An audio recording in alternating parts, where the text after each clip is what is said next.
Welcome back to Ravens Today. I'm your host, Connor Gioffreda, giving you all the latest updates on anything and all things Ravens. Please make sure to keep subscribing to the channel and like the videos. Let's dive into the latest I have for you, shall we? Offense is much more in sync to yesterday. The other day, it was not. It was horrible to watch.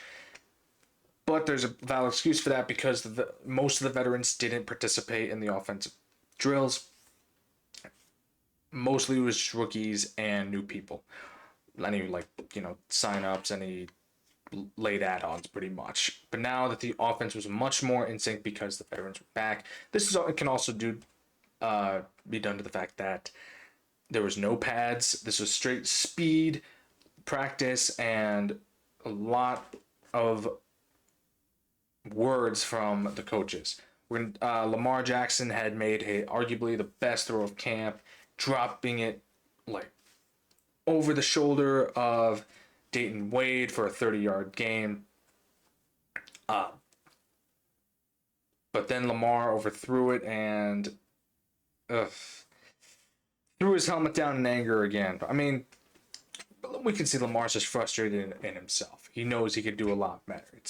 He actually did push-ups after that too. I think it was more like if you miss this, you have to do 20 push-ups, and he was not an exception to that, even though he is the Ravens' bread and butter.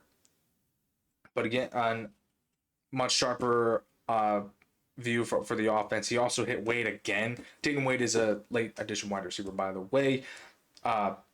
Hit Dayton Wade again on the sideline. Just looks a lot better now that the veterans are playing for this particular practice scenario.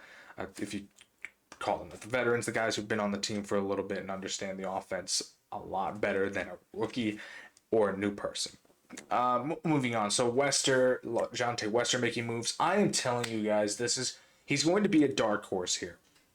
Because not only is he going to be a great punt returner, I think he's going to be a great wide receiver, a very underrated wide receiver for Lamar. I've said that Tez Walker is also going to be a diamond in the rough character as well. I believe Wester and Walker are going to be the two people that no team sees coming. It's going to be like one of those things that they're going to have an eye-opening game that we just aren't going to expect. Just watch.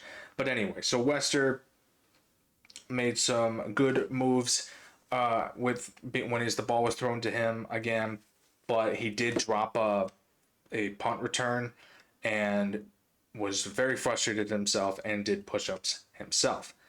Again, it's accountability here. Like, it's discipline for these players to do.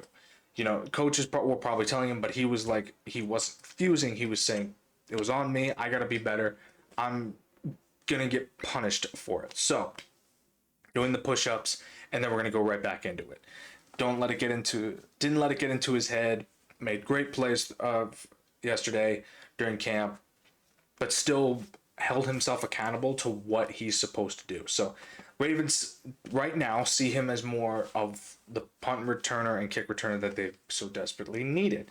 They've had Keaton Mitchell out there, Tylan Wallace out there, Justice Hill out there, Bo Braid out there. It's just like they never could find a real. They haven't had a good like a solid kick returner in a while, and that's what they want out of Wester. Mind you, I will keep saying this. Wester, I hope he makes the roster also as a wide receiver and a punt returner and kick returner. So, because he again did it in Colorado. So, mind you, that what the Ravens see, they're going to get a lot more out of him. I'm just hoping that Wester is able to shine like he has been. He's definitely raised some eyebrows, made some eye-opening plays, and I am super excited to see him play in the regular season. Moving on, so Zach Orr had a lot to say to the media yesterday as well. He had talked about Jalen Armour-Davis, who just came back from practice yesterday after being sidelined due to injury, and I'm a little bit confused by this statement because maybe we're on the outside looking in. He had mentioned that, and quote that, God willing, his thing is if God willing, he stays healthy, which is true. Jalen Armour Davis has had some very, I'm not going to say very disappointing stints of a slew of injuries on the team, and when he does play, it isn't, it under exceeds. Let's use that word. Where yes, he's out there. Pretty much. I think that Jalen Armour Davis could probably do a better job than Brandon Stevens. Which, by the way, if you guys check out the Jets Twitter page, you can see why. Anyway, so I'm not really sure like if that's the best way to go, because he or did say that Jalen Armour Davis is the smartest DB in the room.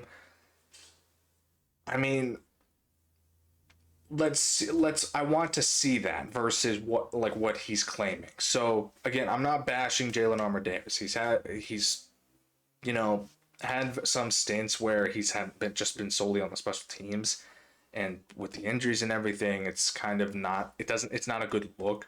But again, we're on the outside looking in, so I want to see what Jalen Armour Davis can do, and if he's able to prove himself and like get over this injury hump and be able to make those plays as a DB and make those smart plays as a DB, I'm all for it. The more corners, the more good corners, the better. We can never, nobody would ever turn down a good corner, in the sense of like, hey, you maybe have had a history with injuries, but I promise that this kid is the smartest one in the room. So, all right, cool. Let's see it happen. Let's look at training camp. Let's look at the regular season and let's see him prove it. He also had mentioned that Nate Wiggins is one of the most physically gifted corners in the corner room as well. I 100% believe that. I believe that Nate Wiggins is going to be the next Marlon Humphrey when Marlon Humphrey retires. I think that Nate Wiggins is going to be an absolute stud corner, and I believe that he will stay on the Ravens for a long time and make All-Pro, Pro Bowl, everything. I think that Nate Wiggins is an unbelievable talent that we picked up. Mind you, he did have one interception last season for a pick six in the regular season finale. Could have had 5 because there were so many drops, but still, what matters is that his development, and making sure that his development, it just keeps on going, because what we're seeing out of him is eye-opening and amazing. Moving on, so here's an interesting one. So Ravens hosted former defensive lineman Brent Urban for a visit. Brent Urban has been on the Ravens for years. Fortunately, had to let him go just due to contracts, like trying to figure out if we wanted to keep him or not, or just let him go after his contract expired. I'm all for it. Let's bring back Brent Urban, because he knows he's been a valued asset for the Ravens for a long, long time. Puts an extra body in there for the defensive lineman room. He knows the defensive scheme, and he's well loved by the Ravens organization. Look at all the mic'd up moments that he's been on. You can just see like he's just a very well respected veteran presence, as well as he just looks like he's going to. I want him to retire a Raven. I think that the Ravens should keep him as long as they can. Mind you, it's a business. There's a business side to this, but Brent Urban definitely deserves to be sent off into the sunset wearing the purple.